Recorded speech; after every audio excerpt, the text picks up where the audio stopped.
Welcome back. Still up close to about 300 points on the Nifty, while the Sensex has once again gone back to a 1,000+ point rally. Some updates coming in. The government may consider a PLI scheme for footwear and leather. That's what we've picked up, what sources have indicated to our sister channel, CNBC Awaaz. So Bata, Relaxo, Metro, these are the stocks that you should keep on your radar. Liberty Shoes is another one. The PLI scheme may have an outlay, I missed the number, but the incentive scheme, the incentives that will be offered is, I think, close to about 6 to 8. Okay, the PLI scheme may have an outlay of 2,600 crore rupees. They will offer incentives up to 8%. So the PLI scheme, India's flagship Make in India program, you've got PLI, and that's expanding its coverage to include footwear as well as leather sector. This PLI scheme has been a big success, especially in the electronic space where we have seen manufacturing pick up, and this will be a positive.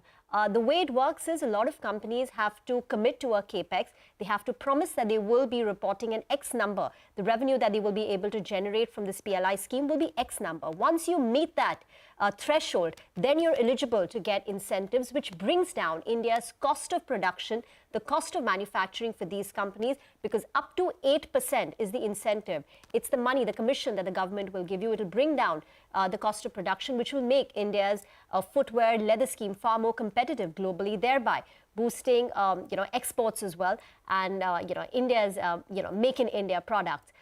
So we'll try and get more updates. This is what we've so far picked up from Awaaz, a sister channel. They're flashing it as sources. But let's put the spotlight on earnings. Mindtree is surging in trade. It's been a very good quarter, a perfect quarter in a way. It's a beat on all parameters. I had a chat with the company's MD and CEO, Debashis Chatterjee, and I began by asking him about the outlook of the company in terms of the verticals, the sectors where he does see some amount of softness. Listen in. Yeah, we had a pretty good quarter, and this is the 7th consecutive quarter of 5% plus growth in constant currency. As far as outlook is concerned, there are certain softness in specific areas. And if you look at, for example, RCM, we had already called out about some softness, and on top of that, the currency also did not help. So that's why you saw a slight decline. But if you look at constant currency, we still grew in RCM. So we feel that the worst, as far as RCM is concerned, some specific client situations, that's behind us. And there are a couple of other areas in retail as well as in CMT, where there is an exposure in Europe, and some of the decision making is a little soft, but these are very client specific. But at an overall level, we still have a very good pipeline. You have seen our order book, which has come out very strong. We have already closed $1 billion order book in the first half of this fiscal. So overall, we are still optimistic in terms of how the whole year will play out. But there is definitely certain levels of caution in specific client scenarios that we can feel. Sir, retail, CPG and manufacturing, as you classify it, and CMT, which is communication, media and technology, together 62% of your revenues. Can you be a little more specific? How much of that do you think can get impacted? And what could be as I said, so, this is very client specific. Like, for example, there is one particular client where we felt, the decision making is a little slow. That is not going to be significant in terms of overall scheme of things. And as you know, there is also, we have our top client also within the CMT, which is doing still fairly well. We have a significant growth, 7.2% sequential growth with the top client.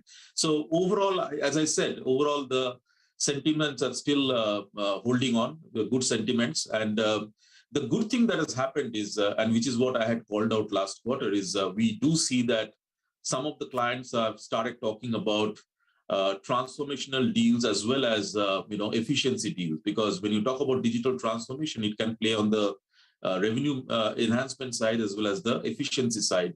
So there are definitely certain deals that we have closed this particular quarter or the last quarter where we feel that that philosophy is holding good. So we are seeing a few efficiency managed services annuity deals which have been part of the order book in Q2. Will furloughs be higher in the December quarter than the past? That's the softness that in certain pockets we have seen, but we do anticipate certain furloughs, and I don't. It's early to call out whether it will be higher or not, but we are well prepared to accept the fact that there will be furloughs in Q3. Okay. If there is some delay in decision making, do you think it will affect the overall deal wins? Can the deal wins sustain about $500 million even in Q3, Q4? Well, we have never looked at deal wins, with respect to specific quarters. Yeah, we had 2 consecutive quarters of 500 million plus order book, but we have always called out deal win for the overall, fiscal. And if I look at the overall fiscal, we are still on track in terms of having a very healthy order book, and the pipeline looks very strong as of now as we speak. Are any clients asking for discounts because of the issues that they're facing either in Europe or any of the affected verticals which you've called out? In fact, pricing has been fairly stable, and I don't think there is any specific call out from any clients per se. On the contrary, if you are talking about certain transformation opportunities where there are niche skills required, clients are actually willing to give us what we expect. So you're saying there is some delay in decision making. What about deal cancellation? Do you fear that's going to happen in the coming quarters, maybe in Europe? And Europe revenues for you have been declining for the last 2 quarters. No, Europe revenue this particular quarter, last quarter rather, Q2 is a significant portion of that is because of the cross currency, and that's something which is not within anybody's control. But some of the other things that happened in Europe, we had called out earlier that there is a couple of clients where there was a bit of change in terms of their plans of transformation, and that's something which we knew that was coming. That's within the RCM vertical. But at an overall level, we still feel that as we are looking at the pipeline has a very good mix of transformational deals as well as managed services deals. So that gives us the confidence that even if there is a little bit of slowdown in some specific pockets with specific clients, it cannot be a long-lasting phenomena because many of the clients who have embarked on the transformation journey, they cannot really stop the transformation journey. So there can be a slight pause, but I don't think they can stop it. So, and that's why the efficiency deals become critical, because they would like to take the dollars out of the system, by efficiency play and move the same dollars back into the transformation initiatives. So some deals may see deferral because you use the word pause. Well, I think that's why I say decision making. It's pause means it doesn't mean that they're canceling. Pause means they will kind of delay because they may be looking at opportunities of efficiency play at the same time. And that's exactly what we have seen in the last quarter. So it is not that we are not doing projects. We are still, we are able to play in both sides of the spectrum, which is do the transformation and wherever you have to do the efficiency. And honestly speaking, what excites me is that with the merged entity, we'll be in a much stronger position to do both even better. Okay, so let's talk about this merged entity, because you did say the regulatory approvals for your merger with LTI are in its final stages, and you expect a final approval to come through by December. That's the end of this calendar year, which basically means this is the last quarter of standalone Mindtree revenues. In Q3, we're going to be talking about the combined entity, the integrated entity. Can you tell us what it will look like, according to you? Well, we cannot talk about the integrated entity unless we get the regulatory approvals, which you called out. I can only say that we are very close to the regulatory approvals, and that is why it gives us confidence to say that by end of this calendar year, we should be done with it. And you are right. Q2 was probably if that happens, Q2 was probably the last quarter as Mindtree, and next quarter will be LTI Mindtree. I can only say that there's a lot of excitement within the employees of both the organizations. Their excitement in the partner community, the clients' communications have gone very well. So we are looking at an exciting time ahead as we go along, and we feel that given the capabilities that both these organizations bring together, we can actually create more synergies in the market. But as soon as the regulatory approvals are over, you will definitely hear more about the structure, the organization. And I can only assure you that all these things which have been in the works, they're almost in the final stages, ready to roll out, but we are just waiting for the regulatory approvals. Will Q3 margins see an impact due to integration costs, a one-off?